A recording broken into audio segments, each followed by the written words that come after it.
learning objectives of today's topic are that at the end of the lecture, the student should be able to define the compartments of the arm, should be able to describe the muscle arrangement of anterior compartment of the arm.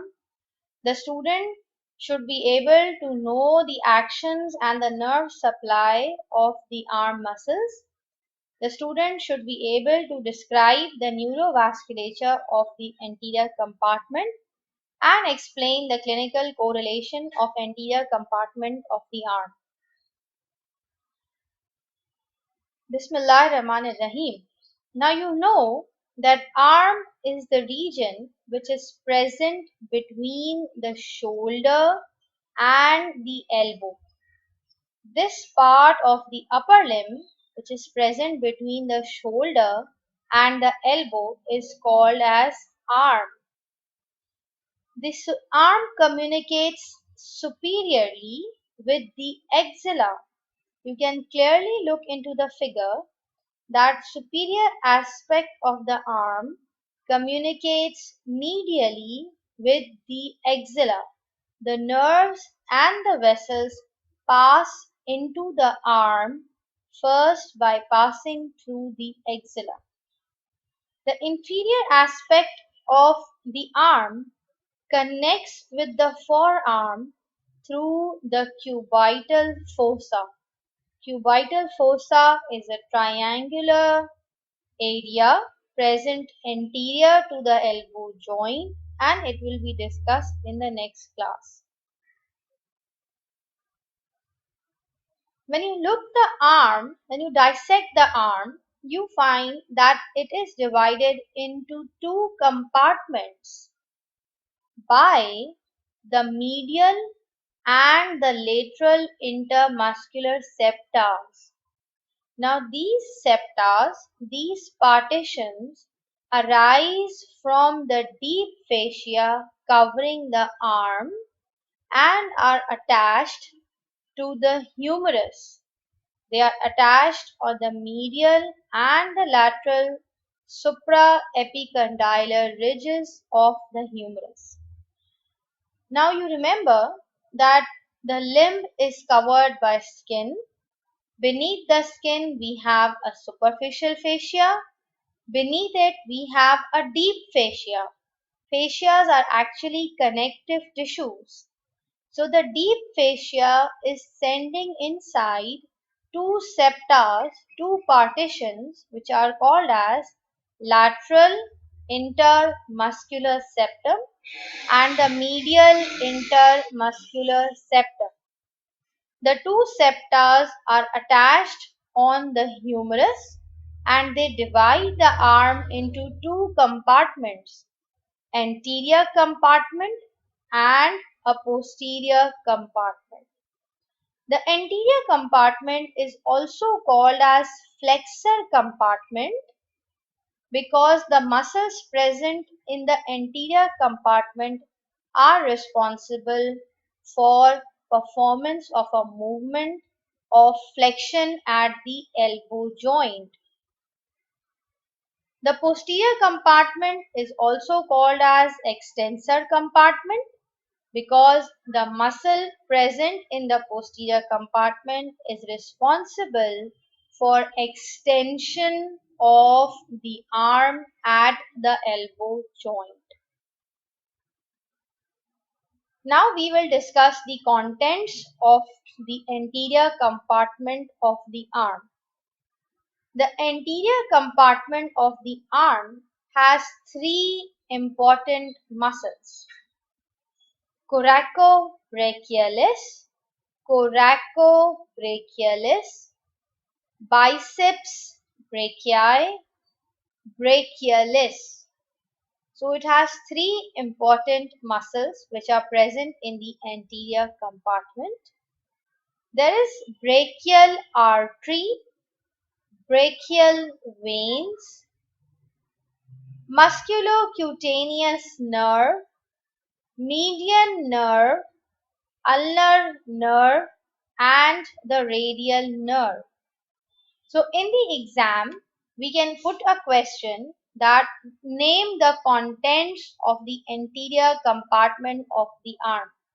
So you have to describe, you have to enumerate the contents. There are muscles, three muscles: coracobrachialis, biceps brachii, brachialis, brachial artery, brachial vein, musculocutaneous, median, ulnar, and the radial nerve. We are going to briefly discuss each and every content of the anterior compartment of the arm. The first content are the muscles, and the first muscle that we are going to discuss right now is coracobrachialis. Now you can understand the origin and insertion from the name of the muscle. The name is coraco. Remember the coracoid process of the scapula? Brachialis. The humerus is also called as brachialis. So the muscle arises from the coracoid process of the scapula, and it is inserted on the medial side of mid shaft of humerus. You have to understand the origin and insertion of the muscle, and then only you can understand the action performed by this particular muscle. So the name of muscle is coracobrachialis. It is arising from coracoid process, and it is inserted into the medial side of mid shaft of humerus. Now in the foundation module we told you that most of the muscle, the origin remains constant while the insertion moves. So when this muscle will contract, when this muscle is going to shorten, it will pull the arm forward. Look into the figure. This muscle is crossing one joint, which is the shoulder joint, glenohumeral joint. So it is going to act on this joint. When this muscle will contract, it will pull the arm forward, and this movement is called as flexion at the shoulder joint. Now this muscle is attached on the medial side. When it will contract, when it will shorten, it will bring the upper limb towards the chest wall, and this movement is called as adduction of the arm. All the muscles of the anterior compartment of the arm are supplied by musculocutaneous nerve. So we will revise the muscle. Its name is coracobrachialis. It originates from coracoid process. It is inserted into the mid shaft of the medial side of the humerus. It is innervated by musculocutaneous nerve, and when it contracts, it leads to flexion and adduction at the shoulder joint. The second important muscle is biceps brachii. This is a very common muscle. You do biceps exercise, right? So this muscle is forming the main bulk of the arm. Biceps. Bi means two. So it has actually two heads of origin. Biceps brachii has two heads of origin, a short head and a long head. Look into the figure. The short head arises from the coracoid process, while the long head of the biceps arises from the supraglenoid tubercle of the scapula. Now you remember the scapula, it has a glenoid cavity, And just above the glenoid cavity there is a tubercle which is called as supraglenoid tubercle of scapula. So the long head arises from the supraglenoid tubercle. Look into the figure. The tendon of the long head passes superior to the head of the humerus. It passes superior to the head of the humerus, and then it passes through the intertubercular sulcus present in the humerus.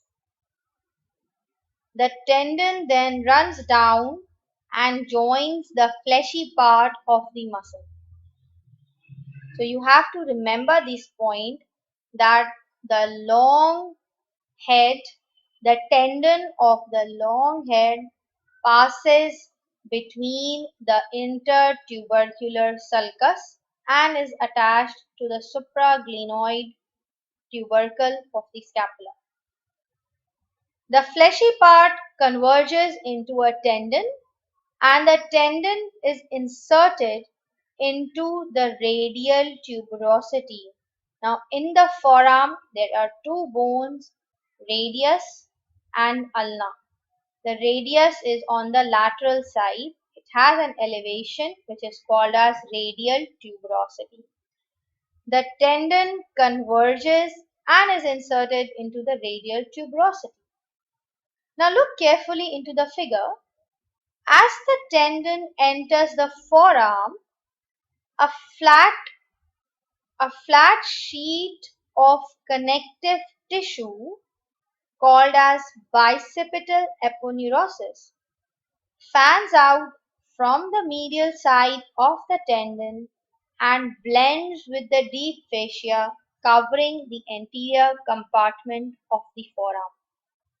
This band of aponeurosis is working as a protective band.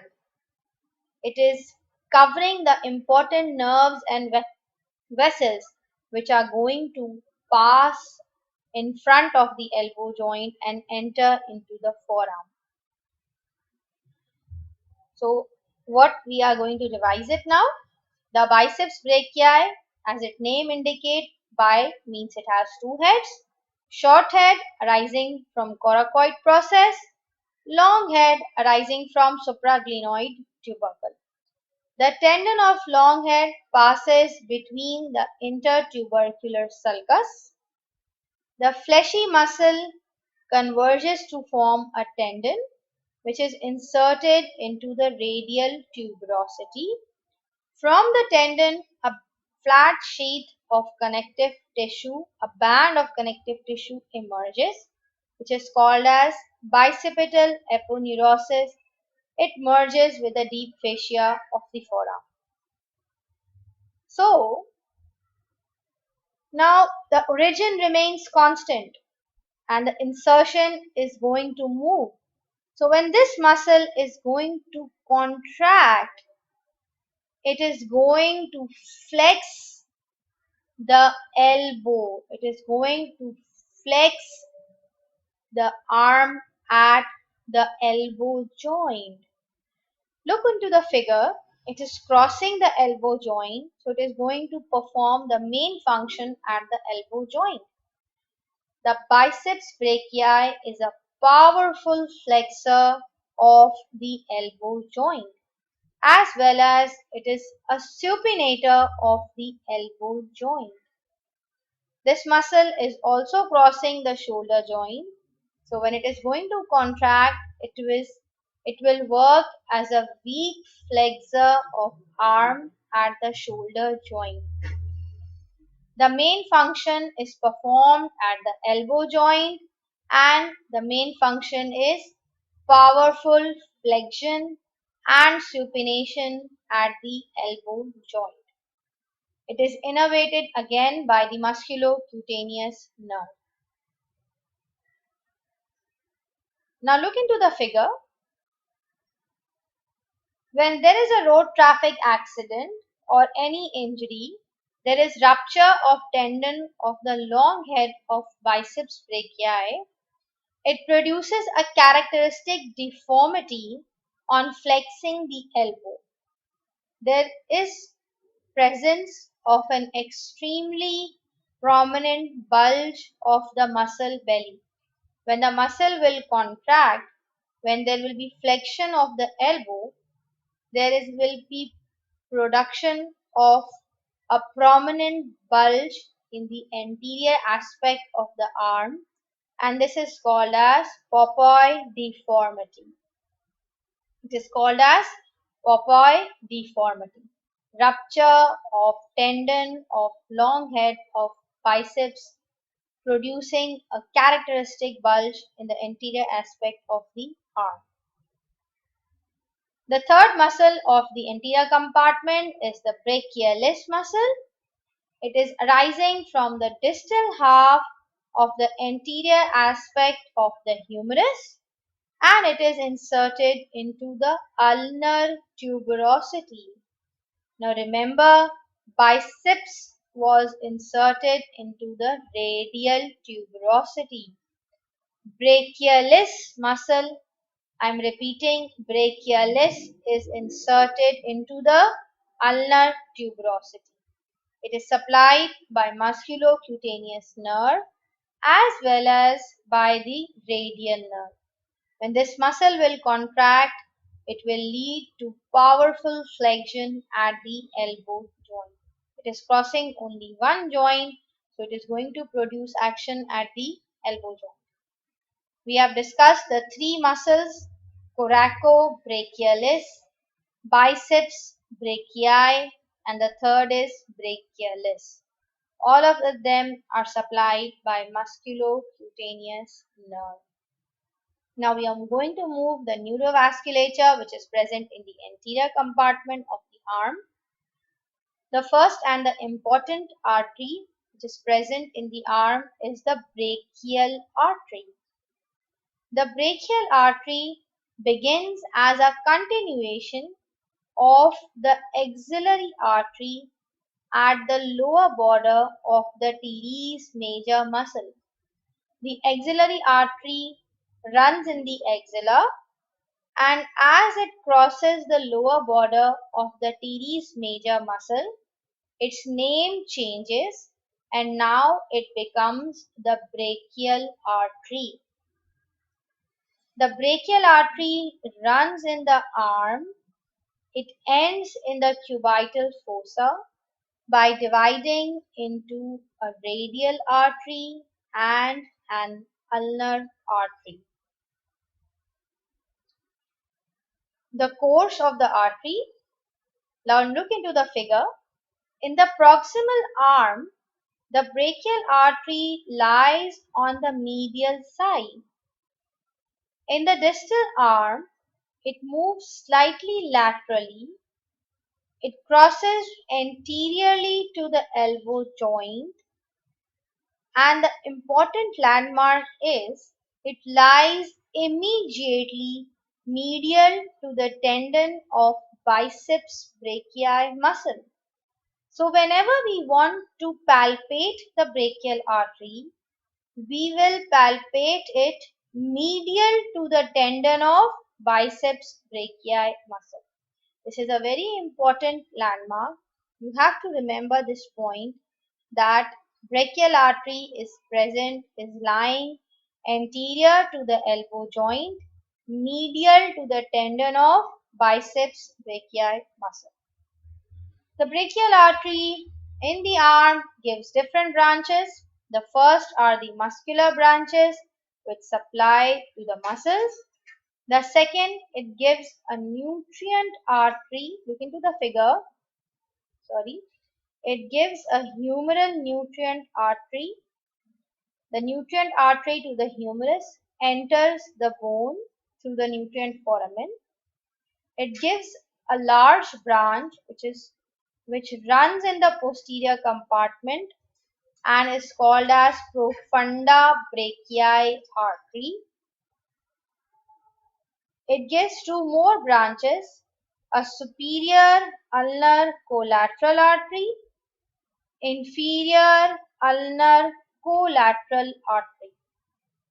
So altogether it gives 5 branches: muscular branches, nutrient artery to the humerus, profunda brachiae artery for the posterior compartment, superior ulnar collateral artery, inferior ulnar collateral artery. The brachial artery is used to record the blood pressure. It is the most commonly used artery where the blood pressure is recorded by the help of a sphygmomanometer. And you have to remember that it is present anterior to the elbow joint, just medial to the tendon of biceps brachii muscle. The veins of the arm. There are two types of veins present in the arm: deep veins and the superficial veins. Now look carefully into the figure. Deep to the muscles, deep to the biceps, you can see paired brachial veins which are running along the brachial artery. So there are two deep veins which are paired brachial veins. In the arm, there are superficial veins. There are two superficial veins in the arm: cephalic vein on the lateral side and basilic vein on the medial side. These superficial veins of the upper limb are going to be discussed in the future lectures. But till now, you should understand this point, that cephalic vein is running on the lateral side, and you can see it runs upward and it drains its blood into the axillary vein. The basilic vein is running on the medial side. We said they are superficial veins. It means they are present in the superficial fascia. Now the basilic vein runs subcutaneously in the distal half of the arm.